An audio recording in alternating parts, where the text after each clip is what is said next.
Okay, so today is February 2nd, 2011. It's Groundhog's Day. And I think we're going to have 6 more weeks of snow, and this is why. This is our backyard. Welcome to the blizzard of 2011.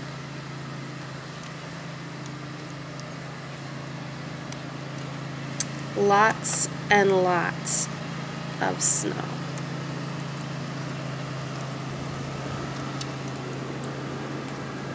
Can't get out the back door. The snow on the porch is piled way too high. So here's the backyard. And next we'll see out the front.